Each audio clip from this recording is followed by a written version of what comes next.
কিছু কিছু ব্যাপার আছে যেগুলিতে রোজা ভাঙে না, কিন্তু আমাদের মধ্যে ব্যাপক সংশয় তৈরি হয়, কনফিউশন তৈরি হয় যে আসলে কি রোজাটা ভাঙলো কিনা। সেগুলো কি আমরা এবার সেগুলো শুনবো। 3 নম্বর সাব পয়েন্টটা তো ক্লিয়ার যে কিছু কিছু কাজ আছে যেগুলো করলে আসলে রোজা ভাঙে না। Things or actions that don't invalidate the fast, এটা আপনার রোজা ভাঙে না। সেগুলো কি? এক নাম্বার হচ্ছে ভুল করে যদি কেউ খায়, যেটা আমাদের আগের পয়েন্টে আমি ক্লিয়ার করে দিয়েছি, অথবা জোর করে যদি কাউকে খাওয়ানো হয়, তার রোজা ভাঙবে না। এটা আপনারা ইতিমধ্যে জেনেছেন। একটা হাদিস শুনে সহিহ বুখারী, রাসূল সাল্লাল্লাহু আলাইহি ওয়াসাল্লাম বলেছেন, মান নাসিয়া ওয়া হুয়া সাইম ফাআকালা আও শারিবা, রোজা অবস্থায় কেউ যদি ভুল করে খেয়ে ফেলে, ফালিউতিম্মা সাওমা, সেজন্য তার রোজা পূর্ণ করে। তার রোজা ভেঙে গেছে মনে করে সেজন্য খাওয়া শুরু না করে, সেজন্য রোজা পূর্ণ করে। কারণ ফাইন্নামা আতআমাহুল্লাহু ওয়া সাফা, কারণ আল্লাহই তাকে খাইয়েছে, আল্লাহই তাকে পান করিয়েছে। তো ভুল করে খেয়ে ফেলছেন, এটা আপনার হাতে ছিল না। তাহলে ভুল করে খেলে তার রোজা ভাঙবে না, কাজা কাফারা কিছুই লাগবে না, জাস্ট ইউ কন্টিনিউ ইউ সিয়াম। ওকে। 2 নাম্বার হচ্ছে এটা বিবাহিতদের জন্য, যেহেতু most of the audience are 18+, কোনো অসুবিধা নেই। আর ইসলামে কথাগুলো আসলে বাঁচতে হলে জানতে হবে। সেটা হচ্ছে আমরা শুনেছি যে বিবাহিতরা ফিজিক্যাল ইন্টারকোর্স যদি করে, দেহ থেকে সিমেন আউট হলে রোজা ভেঙে যায়, কিন্তু স্বাভাবিক মেলামেশার সাথে রোজা ভাঙে না। কিস করা, হাগ করা হাজবেন্ড ওয়াইফের মধ্যে, এই যে সখ্যতা, এই ব্যাপারগুলো যদি দিনের বেলায় ঘটে, এতে রোজা ভাঙে না। ব্যাপারটা বুঝতে পেরেছেন না সবাই? একটা দলিল শোনেন। আমাদের আয়েশা রাদিয়াল্লাহু তাআলা আনহা বলেন, কানা নবী সাল্লাল্লাহু আলাইহি ওয়াসাল্লাম ইয়াকাব্বিলু ওয়া হুয়া সাইম, রমাদানের রোজা অবস্থায় তিনি আমাদেরকে কিস করতেন, ওয়া ইউবাশিরু, আমাদেরকে হাগ করতেন, ওয়া হুয়া সাইম, রোজা অবস্থায়। এতে রোজার কোনো সমস্যা হতো না। তবে এটা রিকমেন্ডেড না। স্বামী স্ত্রীর একান্ত মেলামেশা দিনের বেলা রিকমেন্ডেড না, কারণ এটা থেকে সে সেক্সুয়ালি এক্সাইটমেন্টের দিকে চলে যেতে পারে। ফলে ভুল করে সে এমন কাজ করে ফেলতে পারে যেটাতে তার রোজাটাই ভেঙে যাবে। আর ইচ্ছা করে রোজা ভাঙলে কি করতে হয়? কাজাও কাফারাও, খবর আছে না? এজন্য এটা খেয়াল রাখতে হবে। 3 নাম্বার, এটাকে আরবিতে বলে আল ইহতিলাম, ওয়েট ড্রিম, বাংলায় বলে স্বপ্ন দোষ। ঘুমের মধ্যে এমন কিছু দেখলেন, ফলে আপনার সিমেন আউট হলো, আপনার রোজা ভাঙবে না। কারণ এটা কি ইচ্ছা করে করছেন আপনি? এটা কার হাতে? আল্লাহ। এতে রোজা ভাঙে না। শুধু আপনি ঘুম থেকে উঠে ফরজ গোসলটা করে নিলেই হলো। প্রিয় ভাইরা, মুসলিম কমিউনিটির ভাইরা, কথা কি বুঝতে পারতেছেন? আচ্ছা। 4 নাম্বার হচ্ছে ব্লাড টেস্ট। অনেকে বলে যে হুজুর ব্লাড টেস্ট করা যাবে কি রমাদানে? ব্লাড টেস্ট করা যাবে। ব্লাড টেস্ট করলে রোজা ভাঙে না। এটা খুবই জরুরি একটা মাসালা, প্রায় আমাদের লাগে। 1-2 সিরিঞ্জ ব্লাড নিলে ভাঙে না। তবে যদি অনেক বেশি অ্যামাউন্টের ব্লাড নেয়, এতে যদি আপনি ক্লান্ত হয়ে পড়েন, সেক্ষেত্রে আপনি রোজা ভাঙতে পারবেন, পরে কাজা করলে হবে। 5 নাম্বার হচ্ছে অনিচ্ছাকৃত বমি। এটা আমি আগেও ক্লিয়ার করেছি যে ইচ্ছাকৃত বমি করলে রোজা ভাঙে, কিন্তু অনিচ্ছাকৃত যদি বমি চলে আসছে, ভমিটিং হচ্ছে, আমার রোজা ভাঙবে না। 6 নম্বরে নোজ ব্লিডিং, নাক দিয়ে অনেকে রক্ত পড়ে না, নাক দিয়ে রক্ত ঝরলে মানুষের রোজা ভাঙে, আনলেস যদি অনেক বেশি অ্যামাউন্টের হয়, আপনি ক্লান্ত হয়ে পড়েন, তখন তো আপনি রোজা ভাঙতে পারবেন। 7 নাম্বার, রোজা রেখে দাঁত ফেলতে পারবো কিনা? জি, রোজা রেখে আপনি আপনার দাঁতকে রিমুভ করতে পারবেন, খুব বেশি যাতে রক্ত বের না হয় সেটা আপনি খেয়াল রাখবেন। দাঁত ফেললে যে রক্ত বের হয়, এতে রোজা ভাঙে না। 8 নম্বর পয়েন্টটা খুবই গুরুত্বপূর্ণ, এটা খেয়াল করে শুনতে হবে। কান দুইটা খরগোশের কানের মতো খাড়া করে শুনেন, খুব মনোযোগ দিয়ে।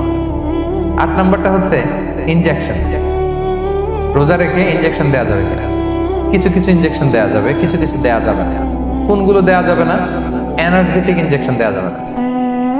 যে ইনজেকশনে ফুড সাপ্লিমেন্টারি আছে, যেটার মধ্যে নিউট্রিশন ভ্যালু আছে, এই ইনজেকশনগুলো দেওয়া যাবে না।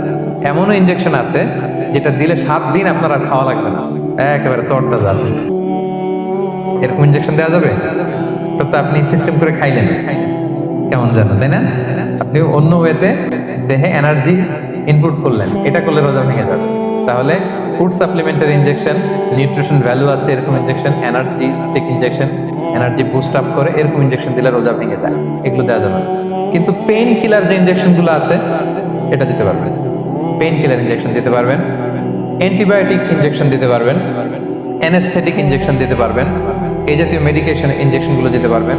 কোভিডের যে ইনজেকশন, এগুলো আপনি দিতে পারবেন। এগুলোতে রোজা ভাঙে না, কারণ এগুলোতে আপনার স্টোমাকে কিছু পৌঁছেও না, আপনাকে শক্তিবর্ধক কিছু দেহে প্রবেশও করাচ্ছে না, আপনার এনার্জিও বাড়ে না। আপনার এনার্জি বাড়ে না, আপনার নিউট্রিশন ভ্যালু অ্যাড হয় না, আপনার স্টোমাকে কিছু পৌঁছে না, এই জাতীয় সব ইনজেকশন দেওয়া যায়। ইনজেকশনের পয়েন্টটা ক্লিয়ার? 9 নম্বরে কিছু কমন ব্যাপার আছে। এই কমন জিনিসগুলো আমাদের মনের মধ্যে প্রায় প্রশ্ন জাগে যে এগুলো করা যাবে কি যাবে না, এগুলো ক্লিয়ার করি। এর মধ্যে 1 নম্বর হচ্ছে টুথপেস্ট। রোজা রেখে টুথপেস্ট দিয়ে ব্রাশ করা যাবে কিনা, বলেন যাবে কি যাবে না? যাবে, কে কে হাত তুলুন তো দেখি। হ্যাঁ, মাত্র 1 জন, 2 জন, 3 জন, 4 জন, 5 জন, 6 জন, দল ভারী হচ্ছে আস্তে আস্তে। হ্যাঁ, টুথপেস্ট দিয়ে ব্রাশ করা যাবে কি যাবে না? যাবে মাত্র 5 জন। আর যাবে না কয়জন দেখি? যাবে না, অনেকে যাবে না, অনেকে হাত তুলে নেই, ভাবছে কোন জায়গায় হাত তুলে কোন বিপদে করি। চুপচাপ দেখি যে কোনটা জিতে। যাবে না? যাবে না, দল ভারী না? যাবে? এই সুন্দর বলছে, যাবে কিন্তু না করাই ভালো। যাবে। টুথপেস্ট দিয়ে ব্রাশ করলে রোজা ভাঙে না, তবে যদি খুব স্ট্রং টুথপেস্ট হয় এগুলো ব্যবহার না করা ভালো। দিনের বেলায় মেসওয়াক করা ভালো। হ্যাঁ, মেসওয়াক করলে ওইটা সবচেয়ে সেফ। তবে যদি আপনি টুথপেস্ট দিয়ে ব্রাশ করেন আপনার রোজা ভাঙবে না ইনশাআল্লাহ। কেউ কেউ মাকরু বলেছেন, কিন্তু আপনার রোজা ভাঙবে না। মাউথ ওয়াশ সেম, যাবে কিন্তু রেকমেন্ডেড না। হ্যাঁ, গার্গল করতে গেলে আবার ভিতরে চলে যাবে। সিম্পলি কুলি করা যাবে কিন্তু আপনার রোজা ভাঙবে না। কিন্তু দিনের বেলায় আমরা টুথপেস্ট, মাউথ ওয়াশ এগুলো ইউজ না করে কোনটা সাজেস্ট করি? কোনটা? মেসওয়াক করেন তো আপনারা? রাসূল সাল্লাল্লাহু আলাইহি ওয়াসাল্লাম বলেছেন, আমার উম্মতের জন্য যদি কষ্ট না হয়ে যেত আমি প্রত্যেক নামাজের আগে মেসওয়াক করা ফরজ করে দিয়ে যেতাম। কষ্ট হয়ে যাবে, পকেট নিয়ে নিয়ে মেসওয়াক করতে হবে। এবং রাসূল সাল্লাল্লাহু আলাইহি ওয়াসাল্লাম মৃত্যুর আগে ওনার হাতে যে জিনিসটা রেখে উনি শেষ নিঃশ্বাস ত্যাগ করেছেন সেটা হচ্ছে মেসওয়াক। উনি অত্যন্ত অসুস্থ, প্রচন্ড জ্বরে কাতরাচ্ছেন। তখন দেখলেন যে ওনার শ্যালক আব্দুর রহমান রাদিয়াল্লাহু তাআলা উনি মেসওয়াক করতেছেন, তো উনি ফেল করে তাকায় আছেন, বলতে পারতেছেন না আমাকে। তাও আম্মা জান আয়েশা বুঝতে পারলেন যে রাসূল মনে হয় চাচ্ছেন। উনি এটা নিয়ে এসে নিজে চাবালেন। রাসূল ইসলাম চাবায় যে নরম করবেন এই শক্তিটাও গায়ে নাই। আম্মা জান নিজে চাবিয়ে রাসূল ইসলামের হাতে দিলেন, রাসূল ইসলাম মেসওয়াক করলেন। এই মেসওয়াক করার কিছুক্ষণ পরে তিনি ইন্তেকাল করলেন। আরবাউন মিন সুনানিল মুরসালিন, 4টা সুন্নাত, এটা সব নবীদের মধ্যে ছিল। এর মধ্যে একটা হচ্ছে আসওয়াক, মেসওয়াক। মেসওয়াক করবেন তো আপনারা? আচ্ছা, এরপর রোজা রেখে আতর দেয়া যাবে, কোনো সমস্যা নেই। পারফিউম দেয়া যাবে, সমস্যা নেই। আই ড্রপ দেয়া যাবে, চোখে ড্রপ দেয়া যাবে, আইলাইনার দেয়া যাবে, কাজল দেয়া যাবে, এগুলোতে রোজা ভাঙে না। এরপরে ডায়াবেটিক পেশেন্ট যারা আছে তারা ইনসুলিন দিতে পারবেন, এত রোজা ভাঙে। এটা আমাদের লাগে না, আমাদের অনেক মুরব্বীদের দিতে হয়, আমাদের আব্বা আম্মাদের। তো এটা আপনারা জেনে গেলেন, ইনসুলিন দিলে রোজা ভাঙে না। এরপরে 10 নম্বর খুব মজার একটা পয়েন্ট, খাবারের যদি লবণ চেক করা হয় এতে রোজা ভাঙে না। তবে ঘরে আপনারা এটা ট্রাই করবেন না, এটা রেকমেন্ডেড না। এটা কখন রেকমেন্ডেড? এটা বড় শেফদের জন্য। লেটস সে রমাদানে 1000 লোকের বিরিয়ানি করা হবে, আল্লাহর বান্দারা রোজাদাররা খাবে, এটা লবণ বেশি হলে খাইতে পারবে? পারবে না। এজন্য যিনি শেফ, প্রধান বাবুর্চি, উনি লবণটা ট্রাই করতে পারবেন, করেই সাথে সাথে কুলি করে ফেলবেন, ভিতরে তো কিছু গেল না, এতে রোজা ভাঙে না। তাই বলে প্রতিদিন ঘরের রান্নাতে আবার এটা করতে যায় না। ঘরে 2 জন, আপনি আপনার হাজব্যান্ড ওয়াইফ টোনাটুনি একটা হইলেই হইলো, কি বলেন? লবণ বেশি হবে কম হবে, কিন্তু বড় প্রোগ্রাম, অনেক রোজাদাররা একসাথে ইফতারি করবে, এটা তো লবণাক্ত হইলে খাওয়া যাবে না। তো সেক্ষেত্রে শেফ যদি জাস্ট জিব্বা দিয়ে লবণটা একটু ট্রাই করে নেয় যে অ্যাড করতে হবে না, ঠিক আছে, সাথে সাথে কুলি করে ফেলে, রোজা ভাঙবে না। দলিল কি? দলিল হচ্ছে কাঁচা ডালের মেসওয়াক। রাসূল সাল্লাল্লাহু আলাইহি ওয়াসাল্লাম কাঁচা ডালের জাইতুনের মেসওয়াক দিয়ে তিনি সেওয়াক দিয়ে মেসওয়াক দিতেন। তো কাঁচা জাইতুনের আপনারা মেসওয়াক করছেন, এটা কিন্তু অনেক লবণাক্ত, সল্টি, এটার মধ্যে একটা ঝাঁঝালো ভাব আছে। তো এটা আপনার জিহ্বায় লাগলে কি রোজা ভেঙে যায়?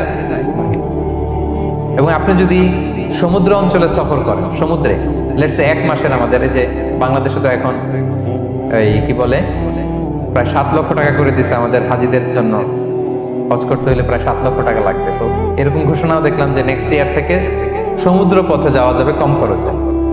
তো কেউ যদি এমন হয় সমুদ্রের সফরে দীর্ঘ সময়, আপনি ওযু করবেন কি দিয়ে? সাগরের পানি দিয়ে। তো সাগরের পানি কেমন? সাগরের পানি দিয়ে আপনার কুলি করতে হবে না, মাছ মজা করবেন না। তো আপনার কি রমজানে যদি কুলি করেন আপনার রোজা ভেঙে যাবে? ভাঙবে না। এ থেকে স্কলাররা দলিল নিয়েছেন যে এরকম জরুরি প্রয়োজন হলে আপনি খাবারের স্বাদটা, লবণটা দেখতে পারবেন, সাথে সাথে কুলি করে ফেলবেন, এতে আপনার রোজা ভাঙবে না ইনশাআল্লাহ বিইذনিল্লাহ। অনেকে প্রশ্ন করে এনজিওগ্রাম করা যাবে কিনা। এনজিওগ্রাম এগুলো করা যায়, এই যে হার্টের পেশেন্টদের জন্য এখান থেকে একটা এই ক্যাথেটার ঢুকায়, যদি এটার মধ্যে ওষুধ লাগানো থাকে তো এটা হার্টের দিকে যায়, এটা স্টোমাকে যায় না, এগুলো করা যাবে। তাহলে এই বিষয়গুলো অলমোস্ট মুত্তাফাক আলাই, মানে সর্বসম্মতিক্রমে এতে আপনার রোজা ভাঙবে না ইনশাআল্লাহ বিইذনিল্লাহ। এই পয়েন্টটা ক্লিয়ার না? ক্লিয়ার। এবার কিছু ডিসপিউটেড মাসআলা আছে, মানে যেগুলোর ব্যাপারে ইখতিলাফ আছে, কোন স্কলারদের মধ্যে ভাঙবে ভাঙবে না, এটা আমি একটু ক্লিয়ার করি। এর মধ্যে এক নম্বর হচ্ছে ইনহেলার। অ্যাজমার পেশেন্ট যারা আছে, অ্যাজমা অনেকের দেয়া লাগে না ইনহেলার। ইনহেলার যদি পাফার ইনহেলার হয়, পাফার ইনহেলার যেটা দিয়ে শুধু বাতাস যায়, অক্সিজেন যায়, এটা রোজা ভাঙে না। এটা কি করে না? রোজা ভাঙে না। পাফার ইনহেলার যেটাতে অক্সিজেন পাস করে, রোজা ভাঙবে না। কিন্তু যদি ভ্যাপোরাইজেশন হয়, অথবা একটা আছে DPI, dry powder inhaler, punch করলে একটা পাউডার সহ ভিতরে যায়, অ্যাজমাটা কমায় দেয়, ওই পাউডার দিয়ে করলে কিন্তু রোজা ভেঙে যাবে। ভ্যাপোরাইজেশন হলে বা ডিপিআই ইনহেলার হলে আপনার রোজা ভেঙে যাবে। ইনহেলার ক্লিয়ার তো সবার কাছে? আচ্ছা, এরপরে যাই সামনে। সাপোসিটরি বুঝেন তো না? ডুশ বলে, প্রচন্ড জ্বর কমে না, তখন ডাক্তার বলে যে পাই পথে অ্যানাল পিল বলে এগুলাকে, পাই পথে এটাকে ইনপুট দিতে হয়। এই সাপোসিটরি এটা একটা ডিসপিউটেড মাসালা। হানাফি স্কুল অফ থটে রোজা ভেঙে যায়। আমরা যেহেতু বেশিরভাগ হানাফি স্কুল ফলো করি, হানাফি মাযহাব, তো আমরা এটাই সাজেস্ট করি সাপোসিটরি না দেওয়া। তবে অন্যান্য স্কলারদের মতে রোজা ভাঙবে না, বিশেষ করে ইবনে তাইমিয়া আলাইহি রাহমার মতে রোজা ভাঙবে না। এখানে প্রসঙ্গ যেটা হচ্ছে, সাপোসিটরি সাধারণত দিতে হয় ইমার্জেন্সি পিরিয়ডে। কি বলেন? জ্বর আর কমে না, কঠিন অবস্থা, তো ওই অবস্থায় তো রোজা এমনি ভাঙা যায়। প্রচন্ড অসুস্থ হলে ভাঙা যায় না রোজা? ভাঙা যায়। তো আপনি রোজা ভাঙবেন, পরে কাজা করে ফেলবেন, সাপোসিটরি দিবেন, অসুবিধা নেই। আচ্ছা, এয়ার ড্রপ, কানের যে ড্রপ আছে, এটা মডার্ন স্কলারদের মতে, যে ফিক একাডেমি গুলো আছে, এদের মতে রোজা ভাঙবে না, কিন্তু হানাফি স্কলারদের মতে রোজা ভেঙে যাবে। তো আমরা সাজেস্ট করি এটা আপনি না দেন, আগে পরে দেন। 3 নাম্বার, হার্টের পেশেন্টদের একটা ওষুধ দিতে হয়, এটাকে নাইট্রোগ্লিসারিন ট্যাবলেট বলে, জিহ্বার নিচে দেয়, দেওয়ার সাথে সাথে বডি এটা অ্যাবজর্ব করে ফেলে, ওষুধটা থাকে না জিহ্বার নিচে। জিহ্বার নিচে এটাকে প্লেস করলে সাথে সাথে এটা বডি অ্যাবজর্ব করে, এখানে আবার পাম্প শুরু হয়ে যায়। তো হার্ট অ্যাটাক করলে এটা দেয়। আধুনিক যে ফিক একাডেমি গুলো আছে তাদের মতে রোজা ভাঙবে না, কিন্তু হানাফি স্কুল অফ থটে তাদের মতে যেহেতু সম্ভাবনা আছে কিছু চলে যেতে পারে, যদিও যায় না, হানাফি মাযহাব হচ্ছে খুব ইহতিয়াত অবলম্বন করে, অত্যন্ত বেশি সাবধানতা অবলম্বন করে। কিন্তু মডার্ন ফিক একাডেমি গুলো তাদের মতে হার্ট পেশেন্টদের জন্যই নাইট্রোগ্লিসারিন ট্যাবলেট যদি জিহ্বার নিচে রাখেন রোজা ভাঙবে না। হিজামা, কাপিং, হিজামা চিনেন তো? হ্যাঁ, হিজামা করছেন কেউ এখানে? আপনি করছেন, আর কেউ? অনেকে করছে দেখি মাশাআল্লাহ। এটা এখন অনেক পপুলার হচ্ছে, রাসূল সাল্লাল্লাহু আলাইহি ওয়াসাল্লাম কিন্তু করতেন। এখন দেখবেন যে অনেক বড় বড় সেলিব্রিটিরা, অ্যাথলেটরাও করে। এরকম কাপিং এর টিউব আছে, পিঠে একটু কেটে ওটাকে লাগায় দেয়, আস্তে করে এই রক্তগুলো বের করে ফেলে, ব্যথা ট্যাথা, পেইন টেন এগুলো কমে যায়। এখন কিন্তু এটার অনেক প্রচলন পেয়েছে। হানাফি স্কুল অফ থটে হিজামাতে রোজা ভাঙে না, অন্যান্য স্কুল অফ থটে ভাঙে। তো হিজামা তো ইমার্জেন্সি কিছু না, আমার দিনের বেলায় কেন রমজান মাসে হিজামা করা লাগবে, আমি ইফতারের পরে হিজামা করলাম। আচ্ছা, ব্লাড ডোনেশন করলে রোজা ভাঙবে কিনা? এক ব্যাগ যে রক্ত নেয়, ভাঙবে কিনা?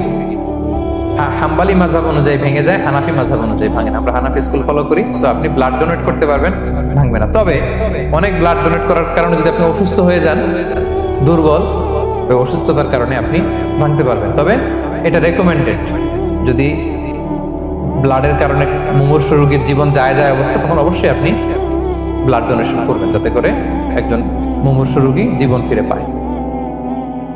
এই পয়েন্টটা তো ক্লিয়ার না সবার? তো এই ছিল সম্মানিত সুধী কিছু মৌলিক বিষয় যেগুলো করলে আমাদের রোজা ভাঙে না।